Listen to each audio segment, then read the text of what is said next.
العالمين وصلى الله على سيدنا ونبينا محمد وعلى آله الطيبين الطاهرين محمد. I would like to thank you first of all for attending. May Allah accept this effort from you to inshallah hear some of the words of Imam Hussein alayhi salam, and hopefully together we can learn something about him. Also, I would like to express my condolences to you and to the Imam of our time, Ajjalallah Farajahu Sharif. Today is the anniversary of the Shahadat of Imam al-Baqir alayhi salam. My voice is coming clearly, I hope. So I'll go ahead, assuming it is. The plan for this session, inshallah, is to look at some of the statements of Imam Hussein alayhi salam to try to get an idea of what was the reason behind he did what he did. Earlier in this year, I had the ability, alhamdulillah, to offer some other courses about the Ahlul Bayt for the Academy for Learning Islam. In this, we discussed how the Imams alayhimussalam at times have been misunderstood. And for certain reasons, people have not correctly understood certain aspects of their life. And we have to realize that if that misunderstanding is there, that would naturally result in also a misunderstanding in how the Shia community identifies themselves. They look upon their Imams as their leader, and whatever the Imams hold dear to themselves, whatever the Imams were working towards, whatever is of priority to the Imams, would naturally become the priority and would be held dear and would be taken seriously by their followers, by the Shia community. So in those sessions, we tried to discuss how a certain dimension that was very, very important in the lives of the Imam has oftentimes been hidden from us. And that was to do with their social political struggle. Unfortunately, many of the Shias, they look upon their Imams as pacifists, as people who are busy engaging in worship and teaching knowledge for the sake of knowledge. And that's it. Whereas no, there was much, much more. There was a very active, dangerous, heated political struggle going on behind the scenes. And we talked about that at length in those sessions. Inshallah, if anybody is interested, if they were not present in those sessions, I believe the recordings are available. Of course, even that, what we discussed was nothing compared to the full story. It was just a few sessions that we had the opportunity to talk about. But the same thing perhaps applies to Imam al-Hussein alayhi salam, where people may have misunderstood what was his goal, what was he working towards, why did he do what he did, what was his, angize, what was his motivation. And so inshallah we want to look at some of his own statements. Today we're going to focus, if time permits, we're going to primarily focus on one sermon that he gave, and see what it was he was doing and how he was talking to the people as he was preparing for what he was doing. If we say that Imam Hussein alayhi salam represents justice, that's everybody in the world is claiming to advocate justice. You look at any political leader on any end of the political spectrum or carrying out any kind of actions, be they good or bad, everybody claims to advocate justice. So let's try to dig a little bit deeper and see what kind of justice, or as I put the title of this course, what is the paradigm of justice that Imam al-Hussein alayhi afdal salatu wassalam advocated and stood for and wanted. And so inshallah in today's session we want to focus on this one sermon that he gave where he was really kind of showing what he was aiming towards and what he was working towards. But prior to reaching that sermon, we want to give a bit of a background to appreciate what Imam Hussein alayhi salam was doing. We need to kind of get the society that he lived in and the problems that he was beset with. I also, I wanted to say one thing here, that inshallah, this being able to offer classes online has its pros and cons. Pros is that you can easily have such classes from people participating from all over the world. But one of the cons is that at times we don't know, as a speaker, I don't know who I'm really talking to. So I would, inshallah, at the end of this session, I'll stick around a bit longer. If anybody has any questions, or even if anybody wants to just introduce themselves to me, I would really be happy to hear from you and know what your background is, if the how you found the material that I'm presenting, inshallah. But yeah, like I said, we want to start today's session with a little bit of historical background to Karbala. What happened to the Muslim society, and how did it reach the stage where the grandson of the Holy Prophet is brutally massacred by the same community of that Prophet? So let's start with the demise of the Holy Prophet and how the Muslim community changed at that time. You can see I put a picture of a road sign to indicate what? To indicate that after the Khilafah was usurped from the Ahlul Bayt, and after the leaders of the Muslim Ummah were no longer those that Allah and the Prophet had appointed, this caravan, or if you want to make the Ummah of Islam parallel and give this image of a train or a vehicle, this train went off course and it was derailed. When a train goes off course, or when a car veers off the road, initially it's not very far from the road, right? You've just gone off a little bit. And that's exactly what happened to the Muslim Ummah. If you go to the year that the Holy Prophet died, or the years subsequently, initially everything was still good in a sense. Initially, the Muslims had been reared by the Holy Prophet, and they were very, very pious people. They were strong in their faith and in their vision. They were united. They were working towards a very strong goal. We see this. Let me give you a story, inshallah, to lighten the atmosphere and also to drive home this point that despite the fact that the Khilafah was usurped from the Muslims initially they were very, very pious, and their goal was the hereafter. Their goal was to serve Allah. So in that sense, things were not that bad initially. The story that I wanted to narrate is the story of the Muslims when they conquered Iran. This was early in the caliphate of the second Khalifa, Umar ibn al-Khattab. So there was a very, very important war that the Muslims fought against the Sassanid Persians that occurred in the city of Qadisiyah. Qadisiyah is a little bit south of Najaf al-Ashraf. And history, the Muslim historians have narrated a very interesting series of kind of dialogues and conversations that transpired between representatives of the Muslim army. Muslim army was headed by Sa'ad ibn Abi Waqqas, the father of Umar ibn Sa'ad. So on the one hand, there were representatives from his army, and on the other hand, there was the head of the Persians, somebody called Rustam Farrukhzad.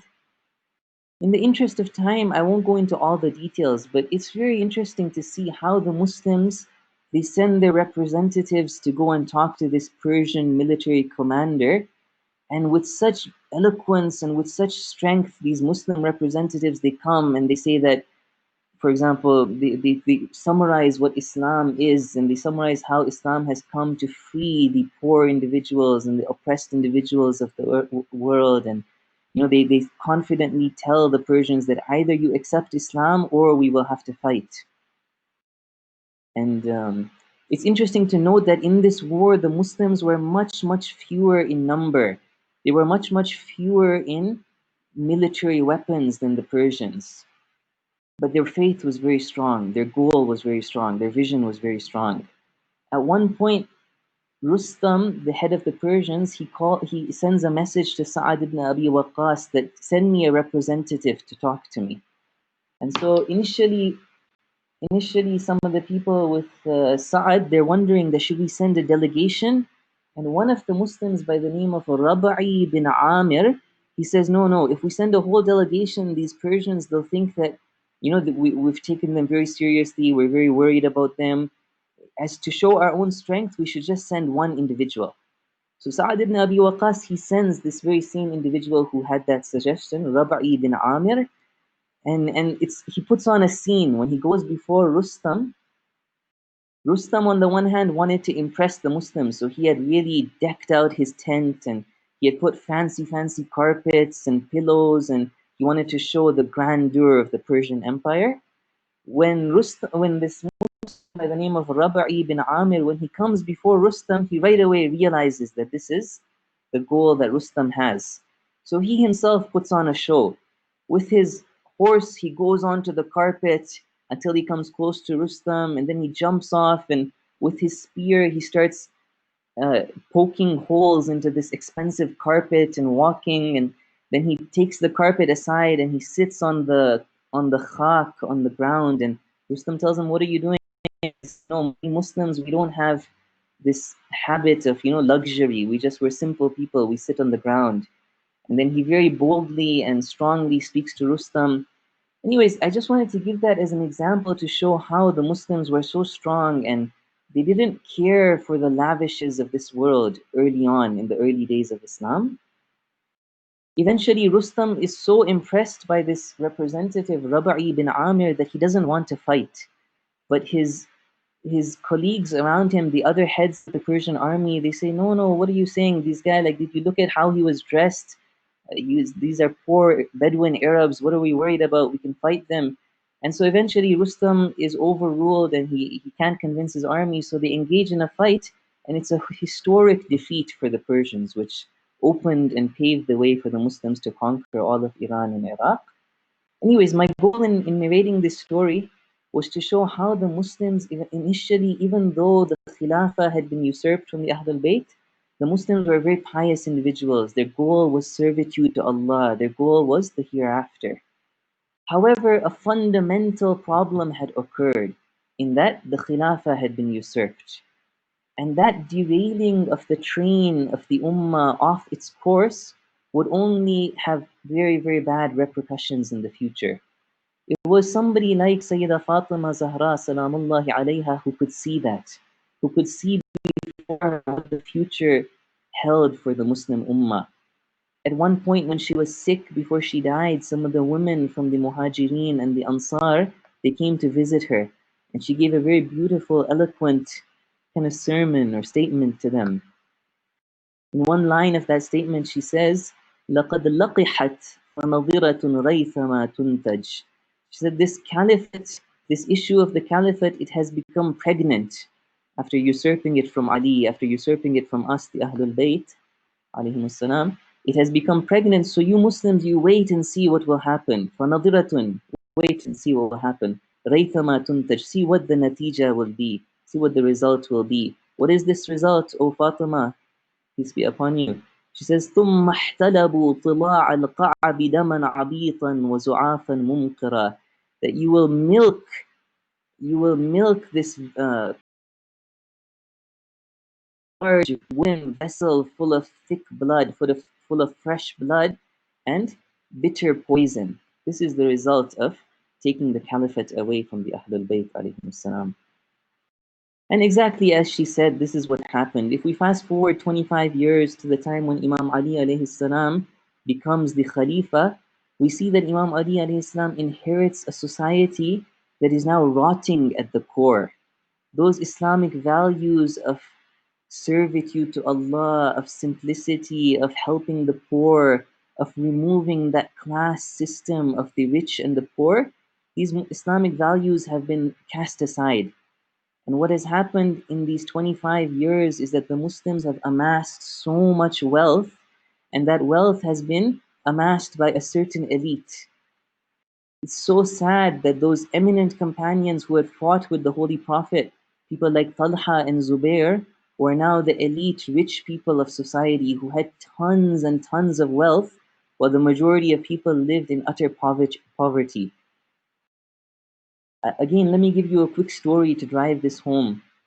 It's narrated that during the time of Uthman, one of the governors of Uthman in Kufa was somebody by the name of Sa'id bin Waqqas.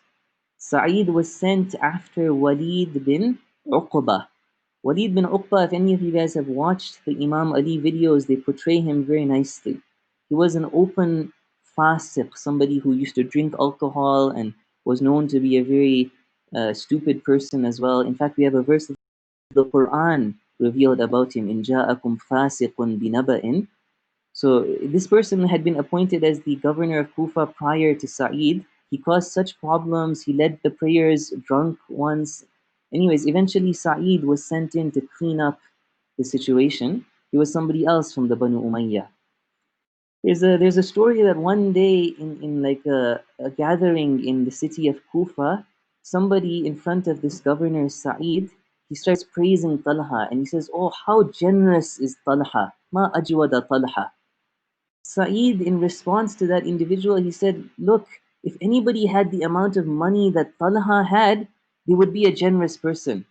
Because Talha had so much money, he had a piece of land which was extremely, extremely rich, and would give him. They say that his property would give him something like 1,000 dinars, golden coins, every year or perhaps every month. I'm forgetting now. Anyways, these people, these elite Muslim companions, had amassed so much wealth. Another story is that some of these individuals, it's narrated that when they died, they left behind ingots of gold and silver, that their heirs had to break them apart with an axe. This is narrated about two people, Zayd bin Thabit and Abdul Rahman bin Auf. These are eminent companions of the Prophet, or early companions, we can say, of the Prophet sallallahu alaihi wasallam. That in this society, under the first three caliphs, they became extremely, extremely filthy rich. And so in the process, this itself is something that Islam did not agree with. Islam came to remove this kind of class system, especially the unequal and unfair distribution of wealth, was something that Islam was very strongly against.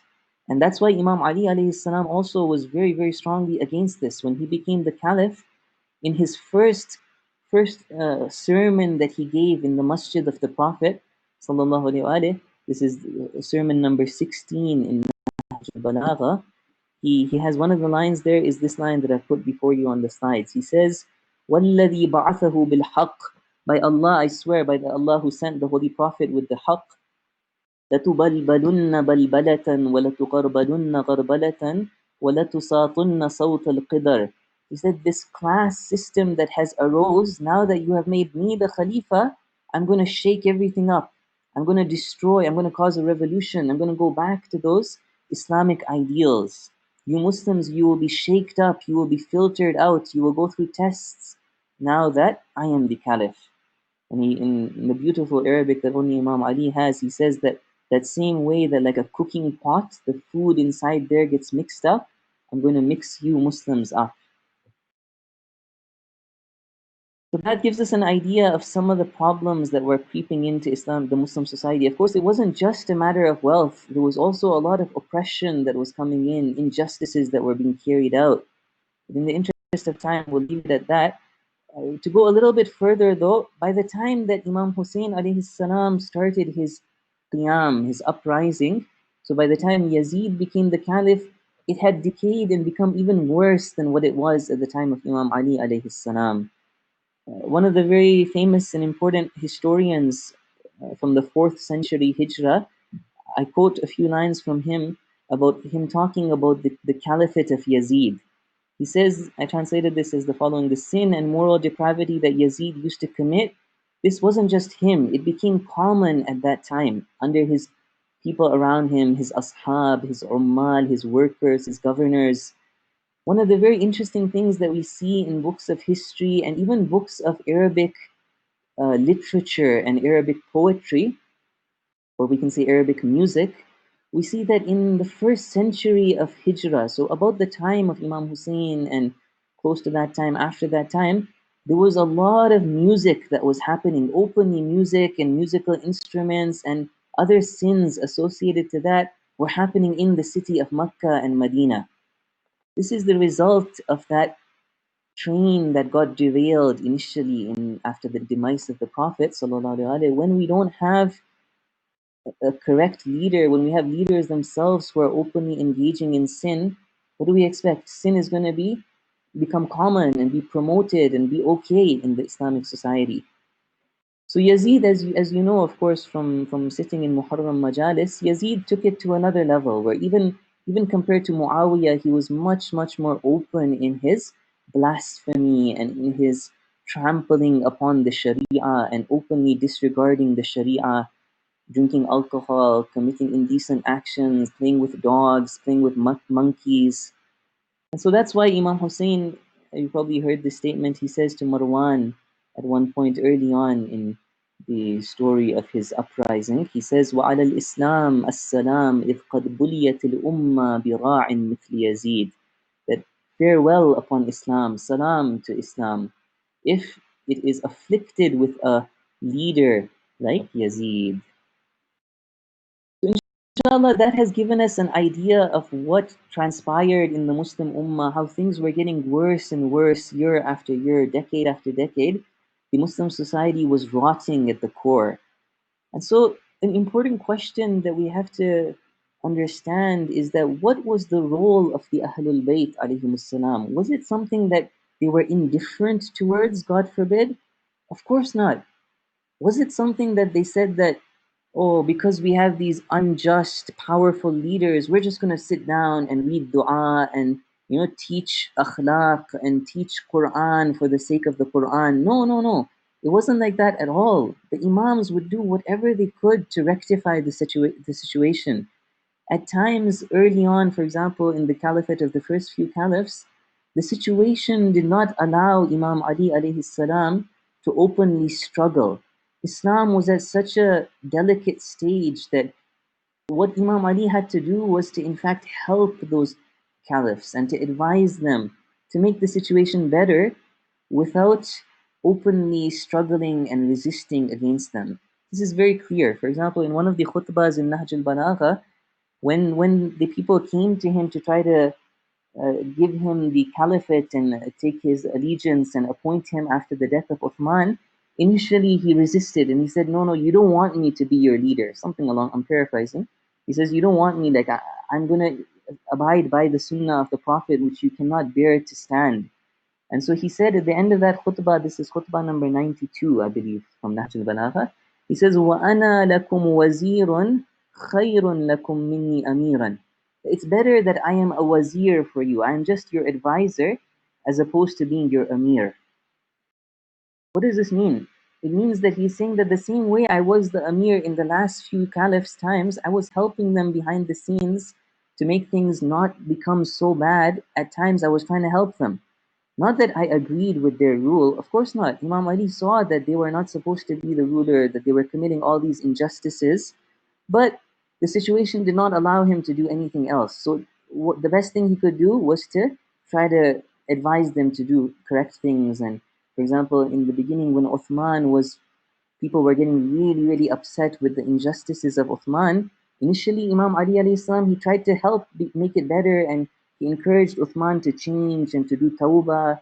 So in a sense, to a certain extent, not that Imam Ali was completely defending them, no, no, but to a certain extent, Imam Ali alayhi salam tried to make the situation better. And then, of course, afterwards, Imam Ali alayhi salam, and for a short time, Imam Hassan alayhi salam, they were in power. They were given that, they saw that the people were willing to help them, and in that sense, they took over. But of course, the Muslims were not able to bear that justice and that true path that Imam Ali wanted to put them upon. And very quickly, Imam Ali was martyred, and Imam Hassan alayhi salam was forced to sign a peace treaty with Muawiyah. A few points here I want to make about this peace treaty with Muawiyah. It wasn't the case that Imam Hassan alayhi salam just gave up. He said that, okay, I don't have helpers, I can't do anything, I'm just going to give up and let Muawiyah take over and rule the Muslim Ummah with all those injustices that he then committed and killing all those innocent Shia. No, it was a very smart tactical move that Imam Hassan alayhi salam carried out. In one hadith, Imam Hassan alayhi salam was asked what was the reason why he engaged in this peace treaty with Muawiyah, and he explained it in the following words. He said, عِلَّةُ مُصَالَحَتِي, this is on the slide before you, عِلَّةُ مُصَالَحَتِي لِمُعَاوِيَةَ عِلَّةُ مُصَالَحَةِ رَسُولِ اللَّهِ صلى الله عليه وآله لبني ضمرة وبني أشجع لأهل مكة. Says that same peace treaty of Hudaybiyah that the Holy Prophet ﷺ carried out in the 6th year of Hijrah, the same reason why the Prophet did that is the reason why I signed a peace treaty with Muawiyah. The peace treaty of Hudaybiyah is known in the Quran as a victory. Inna fatahna laka fathan mubina. Mufassirun say that it's probably referring to that peace treaty. And history tells us that when that peace treaty happened in the span of 2 years, the number of Muslims doubled. It was a chance for the Muslims to not have to worry about fighting and instead spread their message and build up their forces, become stronger, prepare to eventually go and conquer Mecca. So the same thing applies to Imam al-Hassan. Imam al-Hassan saw alayhi salam that if he were to continue to fight against Muawiyah, all the Shias would be wiped out. The Ahlul Bayt would be massacred. Not only would that happen, but the message would not remain. Muawiyah was so shrewd and cunning that he would have ensured that that message that Imam Hassan stood for would have been buried with time, would have been forgotten. He would have been portrayed maybe as, God forbid, an oppressor. Muawiyah was that smart politically. So what did Imam Hassan do? Imam Hassan, in a historical, amazing, tactical move, he took the resistance against this oppressive government undercover. He signed a peace treaty that exposed the oppression and the exposed the reality of Muawiyah, and on the other hand, he started to build up his community and strengthen his community and spread the haqq, spread the reality of Islam. And of course, after he died, Imam al-Hussein also continued that path, where it wasn't the case that when Muawiyah died, all of a sudden Imam Hussein alayhi salam decided that, oh, I'm going to run away from pledging allegiance to Yazid. No, this was something that they were planning. They were planning a political struggle against the oppressive leaders. They were planning to take the Islamic community back to a true Islamic paradigm of justice. And so that's what, inshallah, we want to, in this context, we want to look now at some of what happened with Imam Hussein alayhi salam. First, in the life of Muawiyah, and then next week, inshallah, in next week's session, we'll talk a little bit about some issues that transpired just before Karbala. So stuff that we might have heard on the mimbar, stuff that we hear in the month of Muharram, but looking at it from this light of what is Imam Hussein's goal with regards to what he was doing and what kind of justice was he advocating. I'll take a pause here for a second and just want to ask you guys on the chat if everything's okay, everything's clear, you have any questions. My voice, inshallah, is clear as well.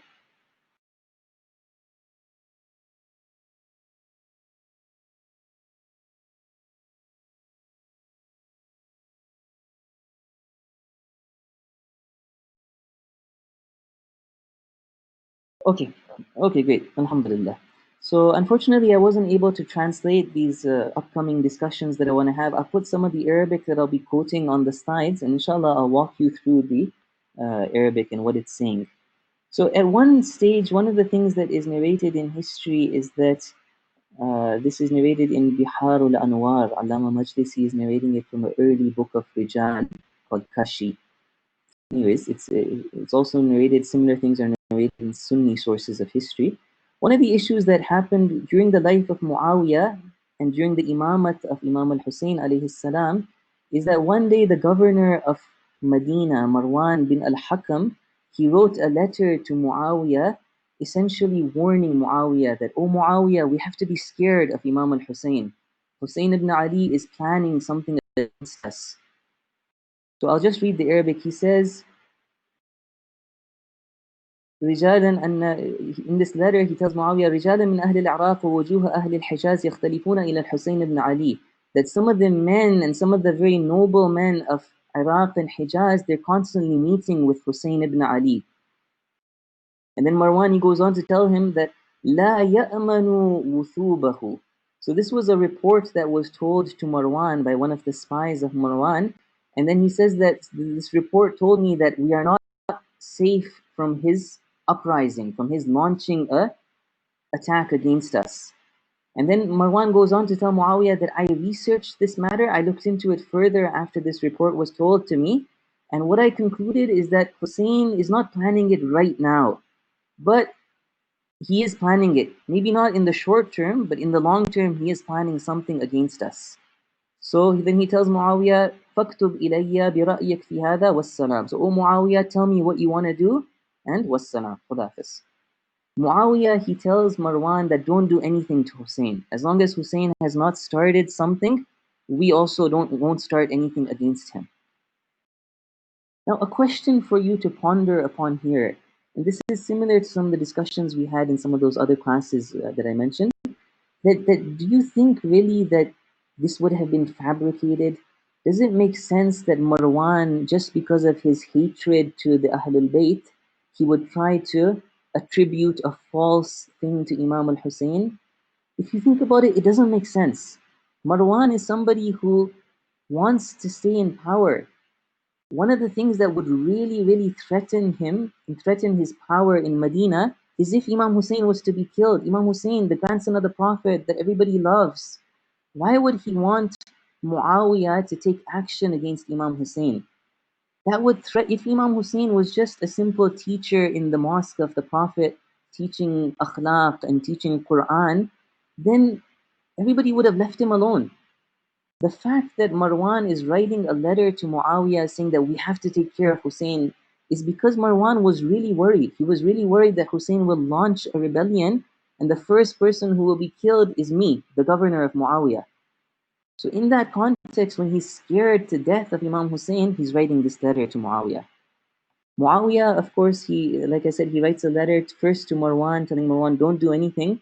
Then he writes a kind of rude letter to Imam Hussein where he threatens Imam Hussein. He tells Imam Hussein alayhi salam that, you and your brother have an agreement with me, fear Allah, something like that, and abide by your agreement. If you do anything against me, I'm going to take action against you. So he threatens Imam Hussein. Then Imam Hussein alayhi salam writes a very, very long letter, very beautiful and very, very strong, very harsh against Muawiyah. If anybody is interested in reading that letter, the majority of this letter has been translated into English and is available in a book called The Story of Karbala. It's available on Amazon. It's written by somebody called Nazari Munfarad. I couldn't find it online. I don't know if it's online, but anyways, it is available in English.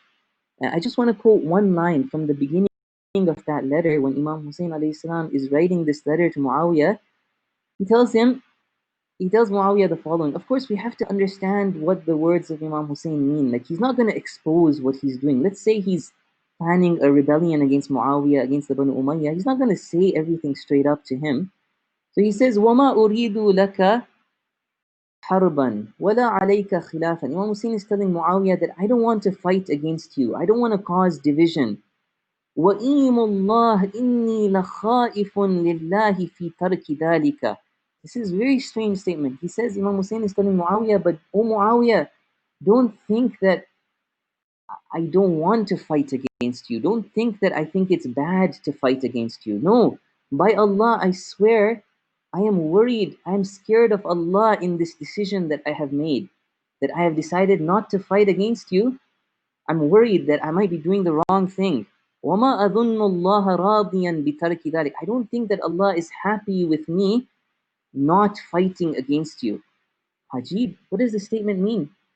Of course, we have to understand such statements in the context of our aqaid as Shias, that we believe that the Imams would never do, and they are ma'soom, of course, that's beyond doubt.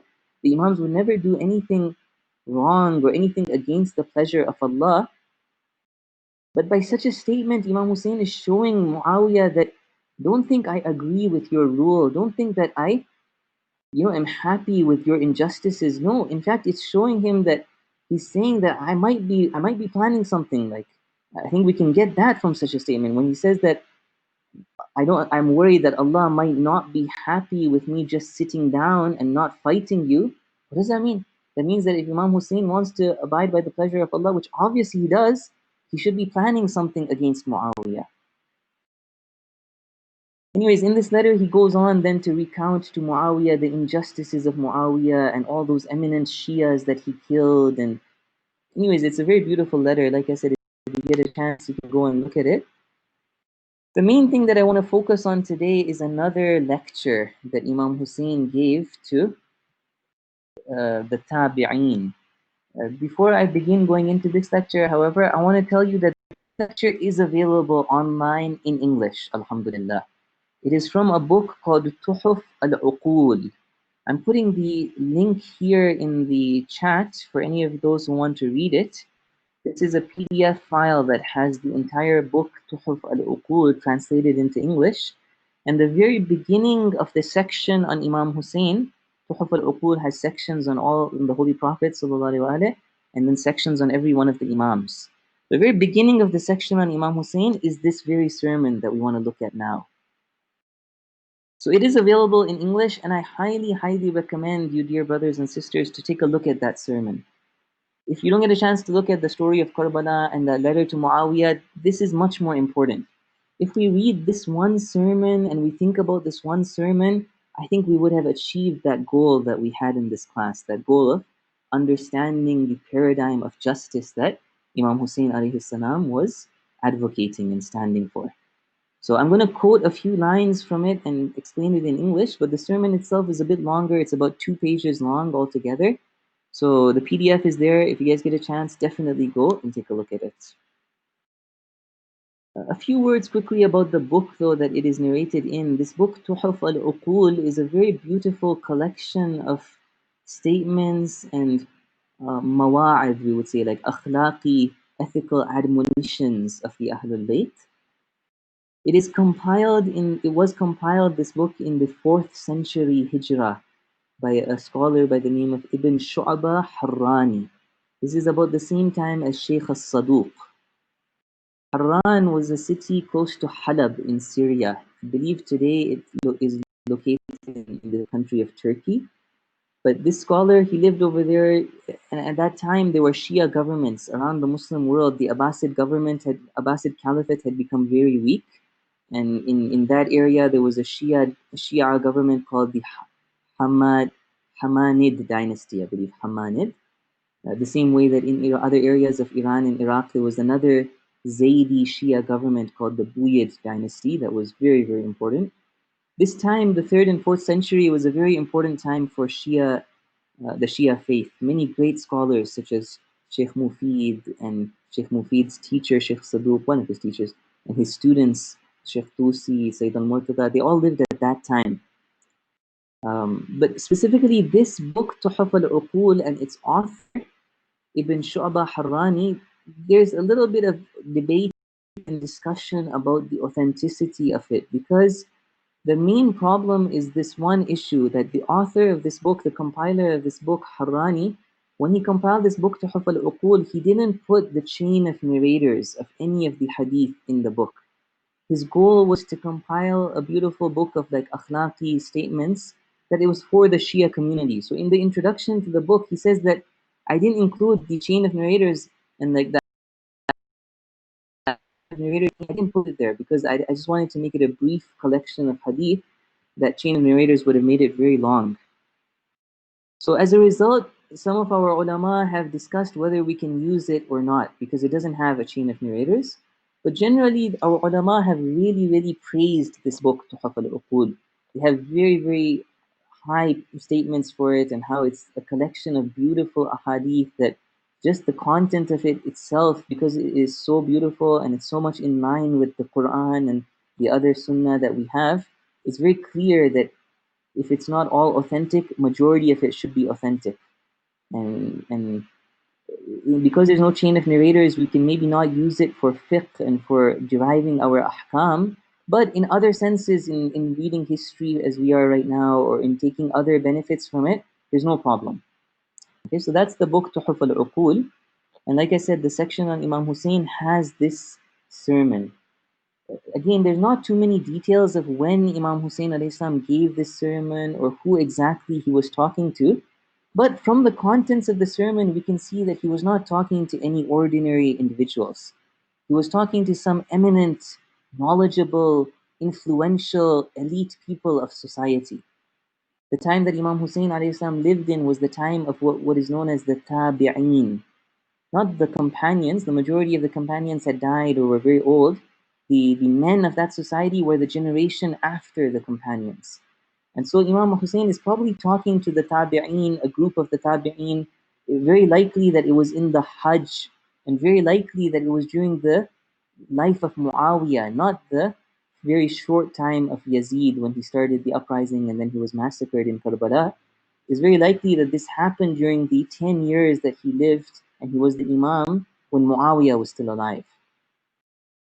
Okay, so with that background, now we want to go into some of the contents of this sermon. It's a very beautiful sermon and a very, very strong sermon where Imam Hussein is rebuking those tabi'een very strongly, and he's telling them that this unjust government that is ruling is only able to rule because of you guys, because of your, your giving it approval and your indifference and your lack of resisting against it. At one line in this sermon, he addresses these tabi'een and he says, what have you guys done? أَمَّا حَقَّ الضُّعَفَاء فَضَيَّعْتُمْ.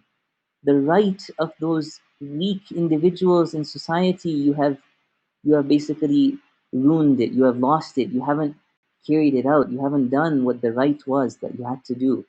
وَأَمَّا حَقَّكُمْ بِزَعْمِكُمْ فَطَلَبْتُمْ. But what you did was you left aside those weak and poor individuals in society and you went and you claimed your own right. You yourselves are rich people. You yourselves are influential people. You yourselves have, security and safety and status and everything you want. But the majority of the Muslims are suffering today. Why? Because of your cowardice. فَلَا مَالًا بَذَلْتُمُوهُ وَلَا نَفْسًا خَاطَرْتُمْ بِهَا لِلَّذِي خَلَقَهَا. I went ahead for some reason. He says that neither did you spend money, nor did you put your lives in danger for Allah, for the one that created your lives. وَلَا عَشِيرَةً عَادَيْتُمُوهَا فِي ذَاتِ اللَّهِ. When you saw your families doing the wrong thing, you didn't try to correct them. He's saying that look, Islamic values have been lost in this society that I live in. You, tabi'een, you have a responsibility. You are the elite of society, and you are not carrying out those Islamic responsibilities that you have. In another part in that sermon, he says, وَقَدْ تَرَوْنَ عُهُودَ اللَّهِ مَنْقُوضَةً فَلَا تَفْزَعُونَ. He says, you see the covenant of Allah is being annulled and being disregarded and being contradicted.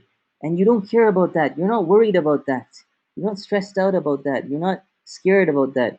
وَأَنْتُمْ لِبَعْضِ ذِمَمِ آبَائِكُمْ تَفْزَعُونَ. But when it comes to the agreements of your own family, your own fathers, and the affairs of your family, you're worried about that. تَفْزَعُونَ. You're stressed out about that. وَذِمَّةُ رَسُولِ اللَّهِ صَلَّى اللَّهُ عَلَيْهِ وَآلِهِ مَحْقُورًا. The I think dhimma here again is kind of this idea of like the covenant or the what the Prophet stood for. The dhimma of the Prophet sallallahu alaihi wasallam has been disregarded and made to be abased and wretched. وَالْعُمْيُ وَالْبُكْمُ وَالزَّمْنَ فِي الْمَدَائِنِ مُهْمَلًا. Said, what is the situation of the poor people today? You see, this issue of social justice was so important for the Imams. Imam says the blind people, those people who are not able to talk, those people who are crippled, they are left aside in the society. In the cities, they are abandoned. لا ترحمون. You don't have mercy. ولا في منزلتكم تعملون. You're not using your station, your status in society to help them, to help the poor people, to bring about justice in this meaning, this Islamic meaning of justice. ولا من عمل فيها تعينون. Those people who are trying to help the poor, those people who are trying to fix the injustices in society, you don't help them. وَبِالْإِدْهَانِ وَالْمُصَانَعَةِ عَنْدَ الظَّلَمَةِ تَأْمَنُونَ. You are safe because of your flattery and your cowardice, and you're sucking up essentially to the oppressors today in society.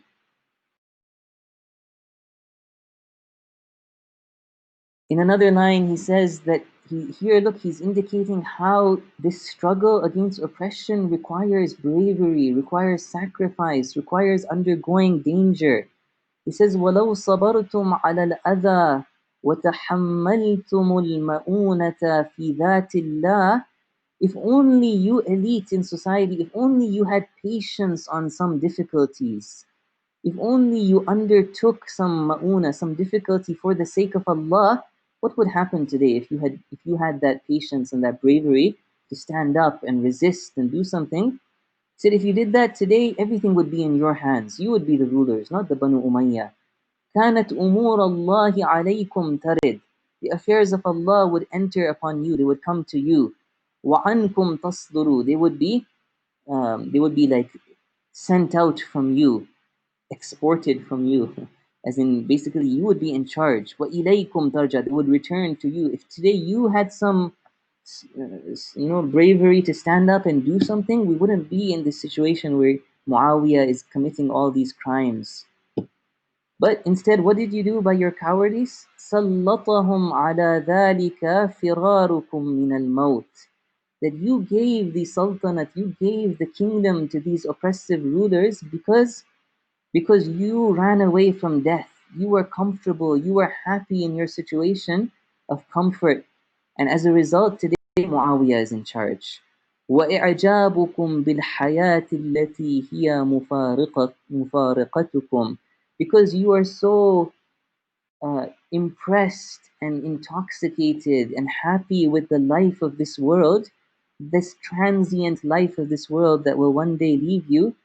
Because of that, today Muawiyah is in charge. And then at the end of everything, as if Imam Hussein wants to tell them that don't think that I'm saying this because I want power for myself. Don't think I'm saying this for the dunya. No, I'm saying it for Allah. At the end of it, it's as if he turns away from these people he's talking to. He looks up to the heavens and he talks to Allah. He says, Allahumma innaka ta'alamu annahu lam yakun ma kana minna tanafusan fi sultan.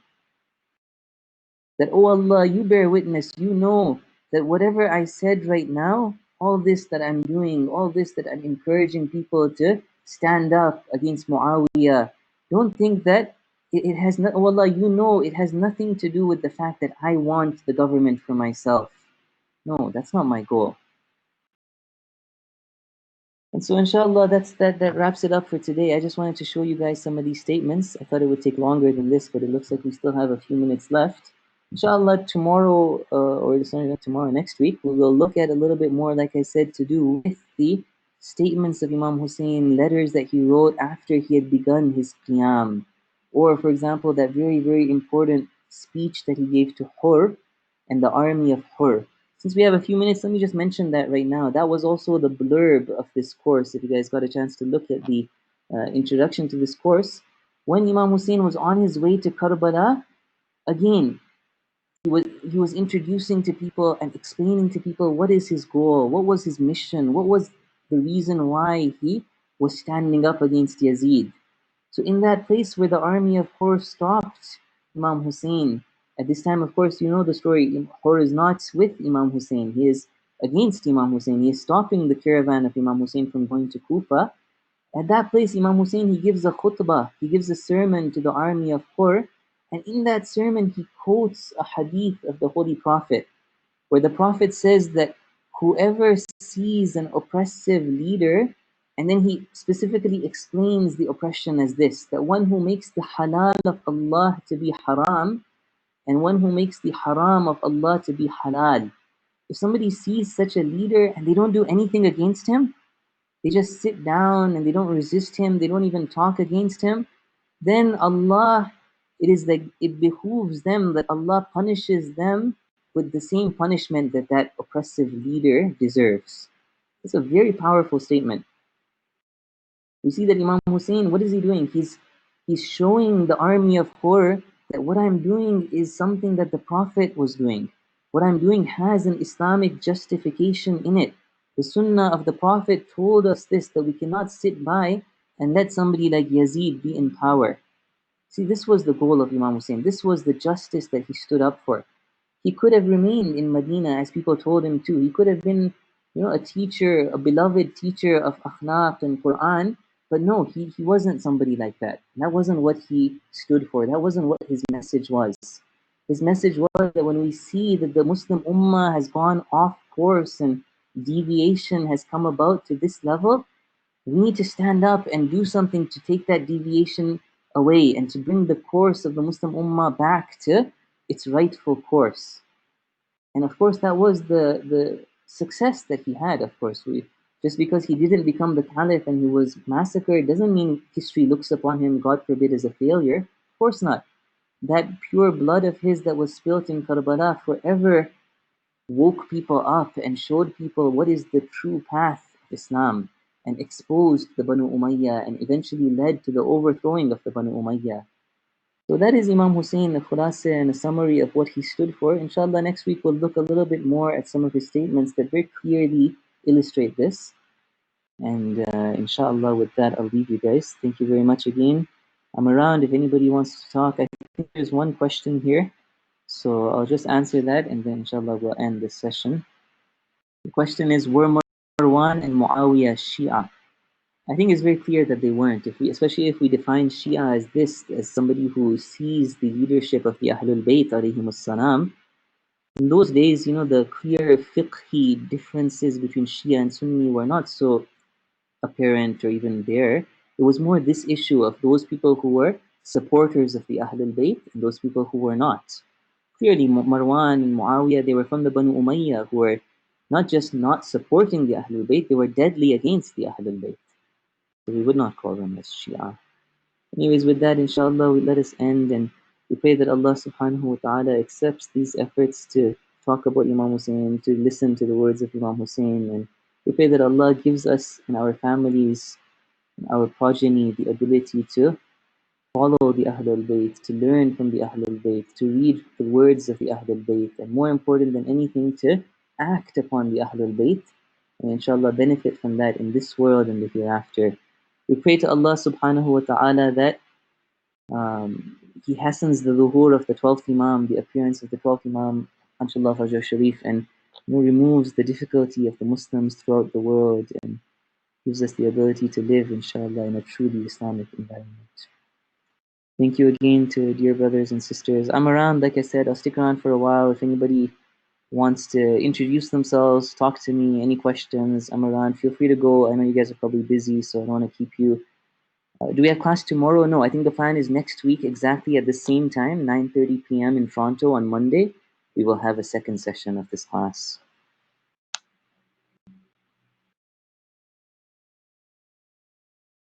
Very, very nice to hear from you, Sister Farhana. And you're most welcome. Something.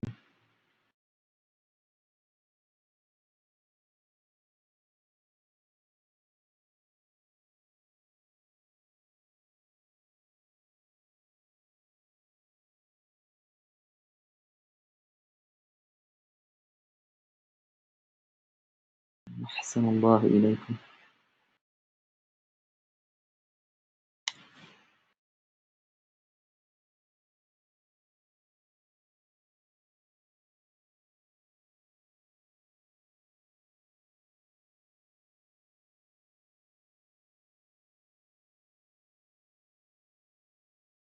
No. So there's just two classes, inshallah, in this course. One was the one that finished right now, and one will be next week.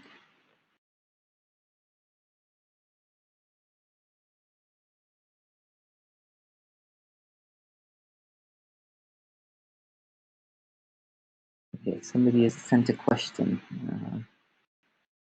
Okay, no, it's just very nice to hear. My pleasure. Brother Murtaza Faru, my pleasure. Wa alaikum salam.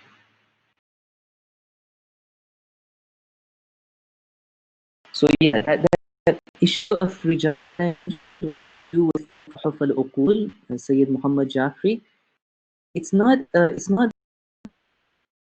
just that totally there is no chain of narrators. So this guy who wrote, this scholar of ours, Ibn Shu'bah Hurrani, he compiled this book of hadith, very beautiful hadith, but he didn't put the chain of narrators for anything. Just right away he says, the third Imam says this. Okay, this guy lived in the 4th century. Like, how did he get this hadith? He had heard it from somebody who had heard it from somebody who had heard it from somebody. There was a chain of narrators. But like I said, that maybe that has an effect in fiqh. For example, the subject of fiqh, we are very careful. We're not allowed to use hadith that are not from an authentic chain of narrators. But many other books of hadith are like this, where the goal of the compiler was not that the hadith should be used for fiqh. The goal was just to collect a bunch of beautiful statements, like Nahj al-Balagha. Nahj al-Balagha doesn't have any sanad, any chain of narrators. Another very important book that's been translated into English as well, called Ghurarul Hikam. Ghurarul Hikam wa Durarul Kalim. It's like thousands and thousands of short sayings of Imam Ali alayhi salam. translated by Sheikh Tahir Rida Jaffer from Qom. Um, Again, the author of that book, he didn't put the chain of narrators because his goal was just to give these kind of beautiful statements that the Shia community would appreciate, and it wasn't to analyze it in that kind of fiqhi way with the chain of narrators. So that was the point that I made about the book Tuhaf al-Uqul. Tuhaf al-Uqul is Ahsanti, Qur'an al-Hikam is available on the Academy website. Tuhaf al-Uqul is very much like accepted and praised. Great scholars of ours, Allama Majlisi, Hur al-Amili, they have very high words about Tuhaf al-Uqul.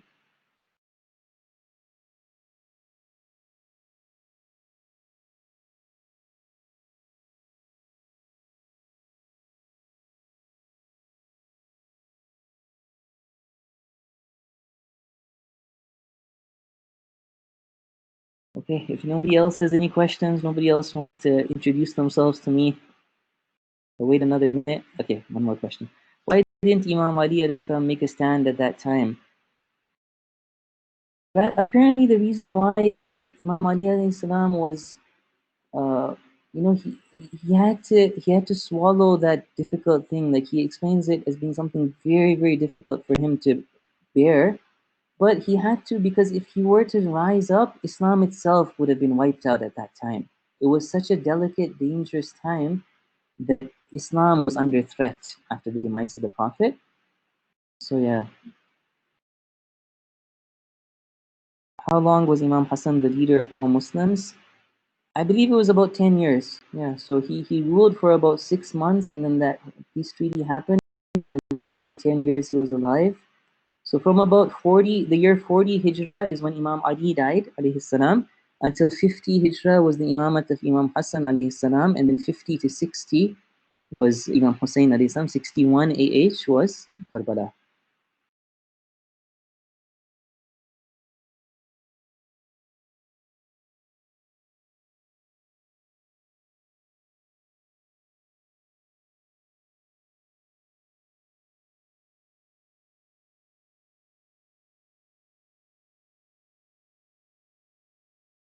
Okay, again, I'm gonna just end it. If there's no more questions, I'll wait a minute. Otherwise, inshallah, I'll take your leave.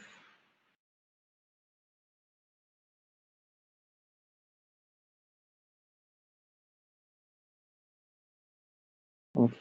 وصلى الله على محمد وآله الطاهرين.